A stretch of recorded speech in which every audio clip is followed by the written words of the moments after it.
Hello guys, good morning. সবাইকে জানাই শুভ সকাল। তোমরা সবাই জানো আমার ব্যাঙ্গালোরে আজকে 6 দিন হলো, ঠিক আছে, সিক্স সিক্স ডে। তো সকাল সকাল ব্রাশ হাতে করে নিয়ে একটু ব্রাশ করে নিলাম, তার কারণ কালকে রাতে একটু মাটন খেয়েছিলাম, তো মুখটা বেশি গন্ধ করছিল। আর তোমরা সবাই জানো সকালে প্রত্যেক মানুষ ব্রাশ করে, তো আমিও করলাম। আর সকালে ওদের দেখো এখন বাজে সকাল 6টা, কিন্তু দেখে মনে হচ্ছে না সকাল 6টা বাজে, বুঝতে পারলা? মানে এমনই একদম ঠান্ডা। আর আমি তো ভাই পাতলা একটা ব্ল্যাঙ্কেট পরে, ঠিক আছে, সেখান থেকে রেডি ফেডি হয়ে খাওয়া দাওয়া করে কাজের জন্য বেরিয়ে পড়লাম। কিন্তু বাস আমার কোনটা বাস আমি জানি না, ঠিক আছে। আমি প্রচুর প্রচুর কনফিউজ। দেখো চারিদিকে শুধু লোক ঘোরাফেরা করছে, আমি বুঝতে পারছি না যে আমার কোনটা বাস বা আমার লোক কারো। তার কারণ যারা আগে কাজ করতো তারা আজকে কাজে আসেনি, ঠিক আছে, ছুটি করে দিয়েছে। আর আমি একাই কোনো জন্য যাইনি বাসে, তো আমি মানে কনফিউজ পড়ে গেছি। মানে বুঝে উঠতে পারছি না আমি কোনটা বাসে যাবো, কারণ অনেকক্ষণ ধরে আমি বাস খোঁজাখুঁজি করছিলাম যে কোনটা বাসে যাব, ঠিক আছে। ফাইনালি আমি এদিক ওদিক খুব দেখাশোনা করছি, কিন্তু বুঝতে পারছি না। দেখি এটা বাসে উঠে দেখলাম তো কেউ আছে কি না কে জানে। কারণ আমি আমি বলতে কি এখানে যত লেবার হয় সবাই বাসে করে কাজে যায় প্রত্যেকদিন সকালবেলায়। তো দেখো আমার কিন্তু এখানে কাউকে খুঁজে পাচ্ছি না, কারণ যেহেতু এবার নতুন আরেকটা বাসে উঠলাম। এখানে উঠে দেখি আমাদের লোকজন সবাই রয়েছে, ঠিক আছে। তো আমি একটু ভাবলাম যখন সবাইকে পেয়ে গেলাম তবে একটা ভিডিও করে নিই, ঠিক আছে।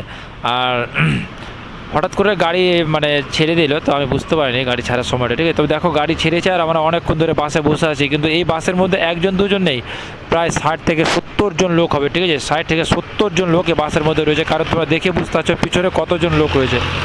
সামনের দিকে দেখো যে গাড়ির কাঁচটা রয়েছে, এই কাঁচটা ঠিকমতো পরিষ্কার করেনি, কারণ এই সালা খ্যাপা চোদা যে আছে ড্রাইভারটা, কর্ণাটকের লোক আছে না, সালা লেলা চোদা আছে, ঠিক আছে। আর আমি এটাই শুধু ভাবছি যে ও শুধু ওর দিকটা পরিষ্কার করেছে, বাকি ওর দিকটা আমাদের এই দিকটা বাদ, ঠিক আছে। তবে যাই হোক, দেখালাম মুখ দেখা মনে হচ্ছে সালা একদম কী বলে বাস না, উই চালাইছে ওটা কী বলে বে, ফাইটার জেট, ফাইটার জ্যাক। এত স্পিড মনে হচ্ছে একদম, দেখে তো লাগছে চালিয়ে উড়ে চলে যাবে এরকম ব্যাপার। কিন্তু একটা জিনিস দেখো, আমি ভিডিও করছি না, তো সত্যি আস্তে আস্তে না আমার লজ্জাটা অনেক ভেঙে আছে। কিন্তু সত্যি ভাই এই ড্রাইভারের কিছু কিছু তুমি যদি রিয়াকশান দেখো, তুমি ভাববা যে কী ব্যাপার, এত রিয়াকশান দিয়ে গাড়ি চালাচ্ছে কেন।